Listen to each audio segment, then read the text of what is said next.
Assalamualaikum warahmatullahi wabarakatuh. Sahabat soleh beriman, Al-Baqarah adalah surat kedua di dalam Al-Quran yang memiliki 286 ayat, 6.221 kata, dan 25.500 huruf. Al-Baqarah adalah surat terpanjang di dalam Al-Quran. Al-Baqarah sendiri memiliki arti sapi betina. Kali ini kita akan membagikan suatu kisah siapa pemilik sapi betina yang tercantum dalam Al-Quran surat Al-Baqarah. Sebelum melanjutkan kisahnya, ada baiknya untuk menekan tombol subscribe, like, share, komen, serta menyalakan loncengnya untuk tidak ketinggalan kisah Islami selanjutnya. Suatu ketika, ada seorang yang sangat kaya raya dari kaum Bani Israel. Orang ini sudah berusia tua dan tidak memiliki anak. Artinya, ketika ia meninggal dunia, nanti tidak ada ahli waris yang berasal dari darah keturunannya. Maka yang menjadi ahli waris akan hartanya kelak adalah saudara-saudaranya. Tidak ada riwayat yang menyebutkan siapa nama laki-laki tua ini. Namun berdasarkan para pendapat ahli sejarah, namanya adalah Syam'un. Ketika itu, salah satu dari saudara sepupunya ini yang bernama Uhayha, memang ia sengaja menunggu agar kematian cepat datang kepada Syam'un, supaya ia bisa cepat mendapatkan harta warisannya. Ia memang menunggu-nunggu warisannya karena ia adalah orang yang fakir. Ketika itu, keluarga Uhayha hidup dalam kemiskinan.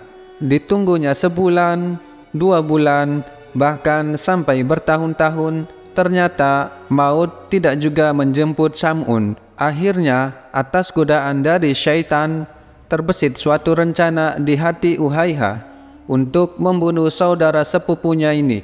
Dia berkata, lebih baik kubunuh saja Syam'un ini supaya aku dan keluargaku bisa cepat mendapatkan harta warisan darinya.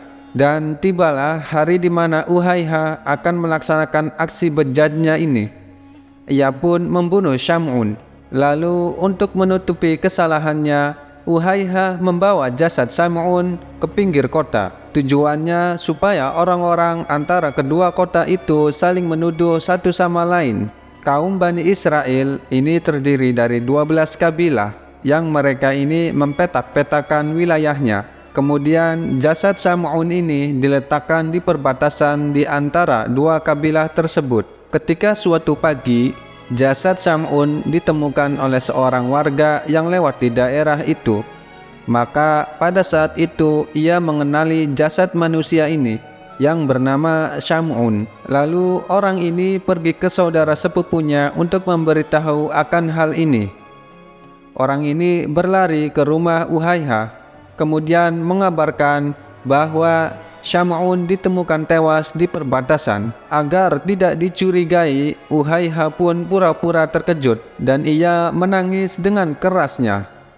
Selain berpura-pura sedih, Uhayha juga menuduh bahwasannya penduduk kota sebelahlah yang membunuhnya. Dan pada saat itu, Uhayha juga menyuruh kepada masyarakatnya untuk berbondong-bondong mendatangi penduduk kota sebelah untuk mempertanggungjawabkan akan hal ini. Mengetahui kota sebelah akan diserang dari penduduk Uhayha, maka mereka pun juga bersiap-siap untuk perang. Dan ketika itu kedua kabilah ini semakin memanas.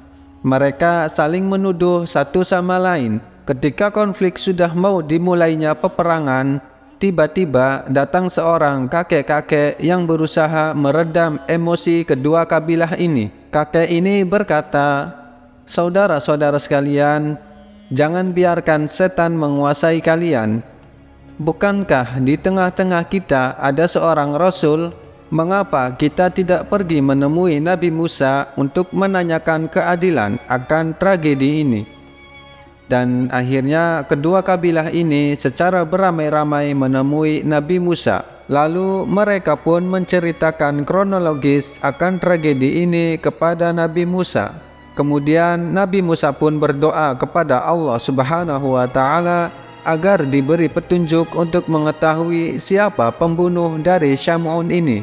Setelah Nabi Musa mendapat petunjuk dari Allah Subhanahu wa Ta'ala, Kemudian Nabi Musa memerintahkan kepada kabilah ini untuk menyembelih seekor sapi berjenis kelamin betina.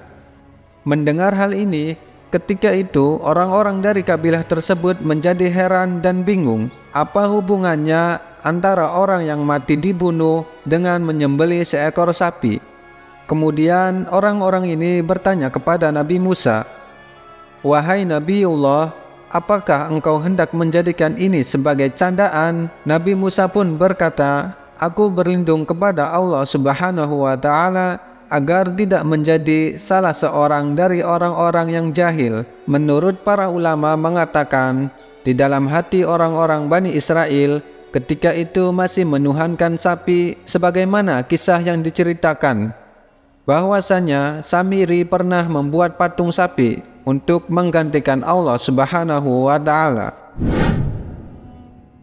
Setelah diperintahkan untuk mencari sapi betina oleh Nabi Musa, orang-orang ini malah memberikan banyak sekali pertanyaan kepada Nabi Musa tentang sapi yang seperti apa, sapi yang bagaimana, dan sapi yang berwarna apa. Mendengar banyak sekali pertanyaan dari mereka tentang sapi ini, Nabi Musa alaihissalam memberikan ciri-ciri yang sulit yang terdapat pada sapi yang harus mereka cari. Nabi Musa berkata, "Carilah sapi betina yang tidak terlalu tua dan tidak terlalu muda, tidak terlalu kecil dan tidak juga terlalu besar." Namun orang-orang Bani Israel bukannya langsung mencari, mereka malahan menanyakan lebih detail tentang sapi tersebut. Mereka berkata, "Wahai Musa, berdoalah kepada Rabb-Mu, mau seperti apa warna sapinya?" Setelah mendapat petunjuk dari Allah, Nabi Musa berkata, "Carilah sapi betina berwarna kuning pekat, tidak ada warna lain kecuali warna kuning di seluruh tubuhnya. Dan jika ada orang yang melihat sapi ini, maka ia akan langsung menyukainya." Akhirnya penduduk Bani Israel ini pun mulai menyebar dan mencari sapi yang dimaksud. Di lain tempat, ada sebuah keluarga yang hidup dalam kemiskinan. Sebelum meninggal dunia, ayahnya menginfakkan seluruh hartanya dan hanya disisakan seekor anak sapi betina untuk anak dan istrinya. Ketika anak ini tumbuh dewasa dan ia sangat berbakti kepada ibunya. Setiap hari anak ini pergi ke hutan mencari kayu bakar, kemudian dibawanya ke pasar dan dijual. Lalu ia belikan makanan untuk dirinya dan ibunya yang berada di rumah. Ia melakukan seperti ini untuk menyambung hidup dirinya dan ibunya. Pada suatu hari, ibunya berkata kepada anaknya ini, "Sesungguhnya ayahmu dulu telah mewariskan seekor anak sapi betina untukmu, dan ia tinggalkan di dalam hutan, dan ambillah hakmu atas sapi itu." Akhirnya pemuda ini memutuskan untuk pergi ke hutan. Kemudian didapatinya di sana sapi warisan ayahnya. Lalu sapi itu ia bawa pulang ke rumah untuk memberitahukan ibunya. Sesampainya di rumah, ibunya berkata, "Sesungguhnya engkau adalah orang yang fakir dan tidak memiliki harta. Engkau kerepotan mencari kayu bakar di siang hari dan melakukan qiyamul lail di malam hari. Oleh karena itu, pergilah jual sapi ini di pasar dengan harga 3 dinar. Lantas si anak ini pun membawa sapi tersebut ke pasar dan menjualnya. Ketika sedang menunggu ada pembeli, tiba-tiba datang seorang laki-laki. Di sini Allah sedang menguji hambanya yang soleh ini. Apakah ia amanah dalam menjalankan tugas dari ibunya? Allah mengutus seorang malaikat yang merubah bentuknya menjadi seorang laki-laki. Laki-laki ini berkata kepada pemuda penjual sapi tersebut, "Wahai anak muda, engkau jual sapi ini berapa?" Kemudian pemuda ini menjawab, "Aku menjualnya dengan harga 3 dinar, dengan catatan ibuku meridhoinya." Lantas laki-laki ini berkata, "Aku beli sapi ini dengan harga 6 dinar, tapi engkau tak perlu meminta persetujuan kepada ibumu. Kau ambil saja 3 dinar secara diam-diam. 3 dinar sisanya engkau berikan kepada ibumu." Pemuda ini kemudian berkata, "Seandainya engkau memberikan emas sebesar sapi ini pun, aku tidak akan memberikannya, kecuali dengan ridho ibuku." Kemudian pemuda ini pulang dan menceritakan kepada ibunya tentang harganya. Lalu sang ibu berkata, "Kembalilah ke pasar, jualah dengan harga 6 dinar berdasarkan ridho dariku." Lalu kemudian pemuda ini kembali ke pasar dan menemui malaikat yang menyamar sebagai pembeli tadi dan berkata, "Ibuku menyuruh menjual sapi ini dengan harga 6 dinar, tidak kurang dan tidak lebih." Laki-laki tersebut berkata, "Saya akan membeli sapi ini dengan harga 12 dinar. Kau bisa ambil 6 dinar untukmu dan 6 dinar sisanya kau berikan kepada ibumu, tanpa perlu ibumu tahu harga sesungguhnya." Pemuda ini tetap menolak tawaran ini dan ia pulang menemui ibunya dan menceritakan akan hal ini. Lalu ibunya berkata, "Sungguh orang yang mendatangimu adalah malaikat dalam bentuk manusia yang diutus Allah Subhanahu wa Ta'ala untuk mengujimu.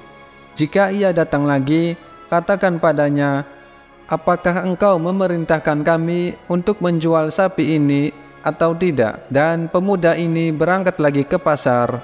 Dia pun bertemu lagi dengan malaikat yang menyamar tersebut. Lalu pemuda ini menyampaikan pesan ibunya kepada laki-laki ini. Dan laki-laki ini berkata, "Jangan jual sapi ini, sampai datang suatu hari nanti akan ada orang yang membelinya atas perintah dari Nabi Musa bin Imran. Dan jualah sapi ini dengan harga emas seberat bobot sapi ini." Lalu kemudian pemuda ini pulang dan tak jadi menjual sapi tersebut di pasar. Pada suatu hari, ada orang-orang dari Bani Israel yang datang kepadanya hendak membeli sapi ini atas perintah dari Nabi Musa alaihi salam. Maka sang anak ini berkata, "Silahkan Tuan, aku menjual sapi betina warisan ayahku ini dengan harga emas seberat bobot sapi ini." Orang-orang dari kaum Bani Israel ini pun terkejut mendengar harga yang ditawarkan. Akhirnya mereka patungan mengumpulkan emas ini dan dibelilah sapi betina ini dengan harga seberat bobotnya. Kemudian dibawalah sapi itu kepada Nabi Musa alaihi salam. Kemudian sapi ini disembelih. Lalu Nabi Musa mengambil bagian paha kaki sapi ini dan memukulkan paha sapi itu ke jasad Syamun. Atas izin Allah, jasad yang sudah meninggal ini tiba-tiba bangun dari kematiannya. Lalu Nabi Musa berkata kepadanya, "Wahai Syamun, siapa di antara mereka yang membunuhmu?" Kemudian dengan isyarat tangan jasad Syamun menunjuk kepada saudaranya yang bernama Uhaiha, dan Syamun kembali mati. Akhirnya diketahuilah siapa yang membunuh Syamun, dan Uhaiha ketika itu langsung ditangkap untuk kemudian diberikan hukuman atas perbuatannya. Singkat cerita, ada sebuah riwayat yang mengatakan seorang pemuda soleh yang tiba-tiba kaya raya tadi yang menjual sapi tersebut menikah dengan istri dari Syamun, seorang pedagang yang kaya raya. Akhirnya pemuda itu menjadi semakin kaya raya atas pernikahannya itu. Semoga sahabat soleh beriman dapat mengambil hikmah dari kisah tersebut. Wallahu a'lam bishawab.